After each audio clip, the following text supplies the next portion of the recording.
చాలామంది సీఎస్ఎఫ్ రివ్యూ చెప్పండి అంటున్నారు. అంటే యాక్చువల్‌గా ఈ రివ్యూ నేను ఎందుకు చెప్పలేదంటే, యాక్చువల్‌గా నాకు పడిన ఈవెంట్స్ ఎక్కడంటే ఇంద్ర ప్రియదర్శిని స్టేడియం అనమాట. సో, లైవ్‌లో నేను చూసాను కాబట్టి బెస్ట్ రిజల్ట్ అనేది ఇవ్వడం జరిగింది. కాకపోతే సీఎస్ఎఫ్ యూనిట్‌లో ఏంటంటే మా ఫ్రెండ్స్ ఒకళ్ళు పడ్డారు. అలాగే రీసెంట్‌గా మా అన్నయ్య కూడా, నాకు తెలిసిన అన్నయ్య కూడా 1వ తారీఖున రన్నింగ్ సేమ్ అనమాట. సేమ్ డేట్‌నే రన్నింగ్ అవ్వడం జరిగింది. సో, అన్నయ్యని అడిగి రివ్యూ తీసుకుందామని వెయిట్ చేస్తూ ఉన్నాను. సో, మెడికల్ ఇవన్నీ ప్రాసెస్ అవ్వడం వల్ల ఇంక చాలా లేట్ అయిందనమాట. సో, అన్నయ్య అయితే ఓవరాల్‌గా చెప్పాడు. కాకపోతే ఏంటంటే, మనం వెళ్లి ఎక్స్‌పీరియన్స్ చేసి చెప్పింది ఒకలా ఉంటది. ఒక దగ్గర రివ్యూ తీసుకొని చెప్పేది ఒకలా ఉంటదనమాట.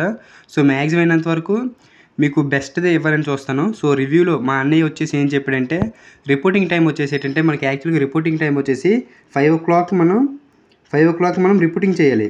అయితే ఇక్కడ మనకి ఎవరికంటే ఫస్ట్ బ్యాచ్ ఇక్కడ బ్యాచెస్ ఎలా తీస్తాయంటే, first batch third, second batch, third batch వచ్చేసి ఎవరైతే గేట్ ఉంటుంది కదా! రిపోర్టింగ్ ఇచ్చే అంటే మనం రన్నింగ్ వెళ్ళే ఉంటుంది కదా! అక్కడ ఎవరైతే ముందుంటారో వాళ్ళు ఫస్ట్ బ్యాచ్ పడతారంట. అంటే అక్కడ యాక్చువల్‌గా చార్ట్‌తో సంబంధం ఉండదు. యాక్చువల్‌గా చార్ట్ అంటించేసి ఉంటుంది. మా కేంద్ర ప్రదేశంలో ఏంటంటే చార్ట్ వైస్‌గా చూసారు. చార్ట్‌లో ఎవరివైతే నంబర్స్ ఉన్నాయో, చెస్ట్ నంబర్స్ ఉన్నాయో 1, 2, 3 చొప్పున ఆ నంబర్స్ పెట్టి చెస్ట్ నంబర్స్ ఇచ్చి అలా లైన్ వైస్‌గా చూసారనమాట. కానీ ఇక్కడ అలా కాదంట. ఎవరైతే ముందుంటారో వాళ్ళకి ఫస్ట్ బ్యాచ్ వచ్చే అవకాశం ఉంది. సెకండ్ బ్యాచ్, థర్డ్ బ్యాచ్ అలానే ఉంటుందంట. సో, మాక్సిమం అయినంత వరకు మీరు ముందు వెళ్ళడానికి ట్రై చేయండి. చాలామందికి హైట్‌లో అనేది ప్రాబ్లమ్ ఉంటుందనమాట. కొంతమంది ఏంటంటే 169.4 అని, 169 అంటే 7, 169.9 ఇలా ఉంటారు. అంటే నియరెస్ట్ వాల్యూస్ ఉంటారనమాట. 169 తర్వాత 160 బిలో ఇలా ఉంటారు. సో, నేను మాక్సిమం చెప్తున్నాను బ్రదర్, హైట్ అనేది ఎవరికైనా సరే 169.7 ఉన్నా సరే, 169.9 ఉన్నా సరే, 169.4 ఉన్నా సరే, అది దేని మీద రిపీట్ అవుతుందంటే మీ లక్ మీద, అలాగే ఏంటంటే అక్కడున్న ఆఫీసర్ మీదే. ఫర్ ఎగ్జాంపుల్ ఇప్పుడు 169.9 ఉన్నారు మీరు అనుకుందాం నార్మల్‌గా. 169.9 ఉన్నారు. అన్‌ఫిట్ చేయాలంటే అన్‌ఫిట్ చేయగలరు. ఒకవేళ మీకు కొద్దిగా పర్లేదు, మీరు ఏంటంటే జుత్తు కొద్దిగా ఉన్నా సరే, ఆఫీసర్ మంచోళ్ళైనా సరే, నార్మల్‌గా అయినా సరే 170 చేస్తే చేయాలి తప్ప, అది మీ లక్ మీద డిపెండ్ అవుతుంది తప్ప, అది ఎవరు కూడా ఏమీ చేయలేరు. అదైతే 100%. ఫస్ట్ థింగ్ ఏంటంటే, మీరు వెళ్ళినప్పుడు హైట్‌లో మీరు తక్కువ ఉంటే మాత్రం మీరు లక్‌ని డిపెండ్ అయ్యి వెళ్ళండి. అంతేగాని నేను హైట్‌లో డిస్‌క్వాలిఫై అయిపోయాను, నాకు డిస్‌క్వాలిఫై చేశారని మాత్రం అలా ఫీల్ అవ్వద్దు. అది మన లక్ మీద డిపెండ్ ఉంటుంది.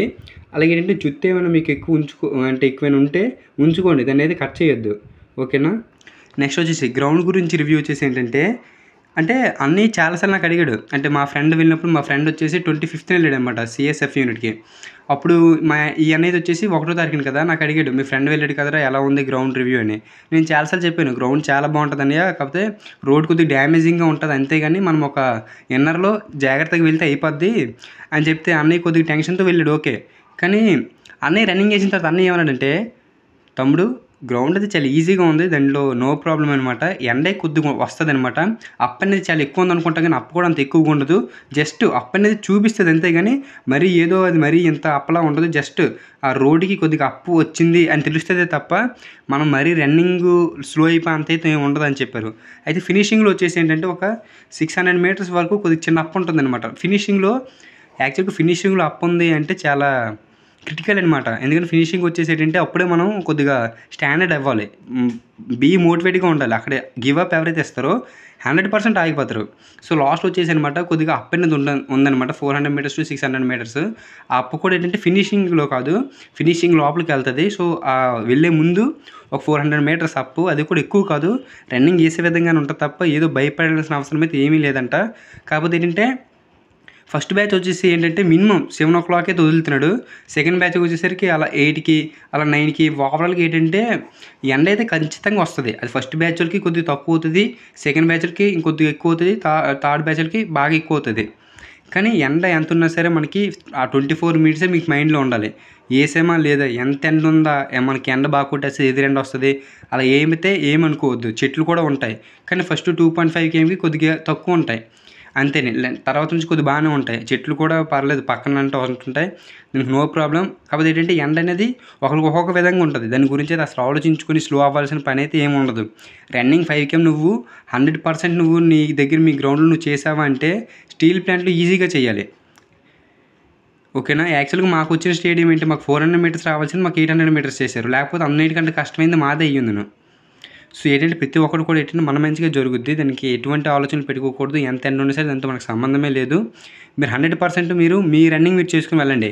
ఒకవేళ ఎండ ఎక్కువ మీకు అనిపించిందనుకో ఒక 100 మీటర్స్ లేకపోతే ఒక 50 మీటర్స్ కొద్దిగా స్లోగా వెళ్ళి మళ్ళీ మీరు పికప్ అందుకోవాలి. అలా ఉండాలనమాట. అంతేగాని ఎండ ఎక్కువగా ఉంది ఆగిపోవాలి, ఎండ వస్తుంది, అసలు ఎండ గురించి ఎందుకు ఆలోచించడం?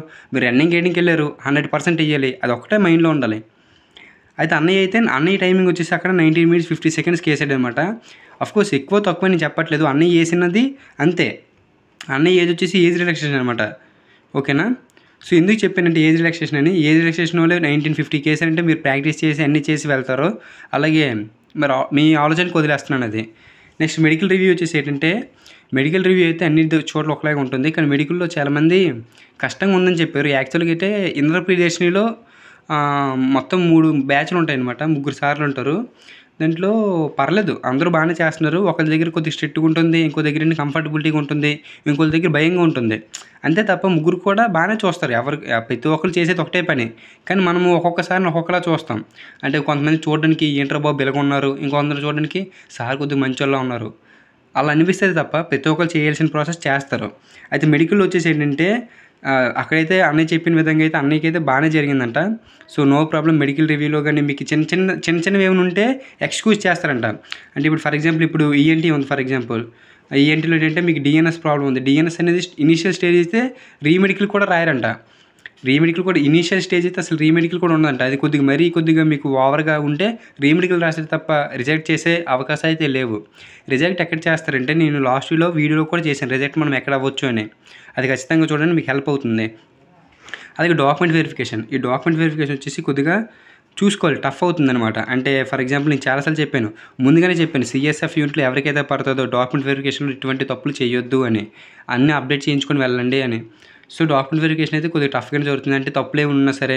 అలాగే మెయిన్ వచ్చేసి ఏంటంటే చాలామంది చెప్తున్నారు ఆధార్ కార్డ్ బ్యాక్ సైడ్ ఏంటంటే సర్నేమ్ ఉండాలని, ఫాదర్కి అక్కడ సర్నేమ్ అనేది ఉండాలి అని. కొంతమంది ఏంటంటున్నారు చూడట్లేదు అంటున్నారు, కొంతమంది చూస్తున్నారు అంటున్నారు. యాక్చువల్గా ఏంటంటే డీవీ వెరిఫికేషన్లో ఏంటంటే ఇది ఖచ్చితంగా చూస్తున్నారు. ఫస్ట్ డే నాకు చెప్పారనమాట, మా ఫ్రెండ్ 25th వెళ్ళాడు కదా, సర్నేమ్ కూడా చెక్ చేస్తున్నారు, లేకపోతే చాలామంది పంపించారు. అది ఏంటంటే మనకి అక్కడ కూడా డీవీలో ఏంటంటే 3 ఆఫీసర్లు ఉంటారనమాట. సో వాళ్ళ దగ్గర వెళ్ళిన బట్టి ఉంటుందన్నమాట.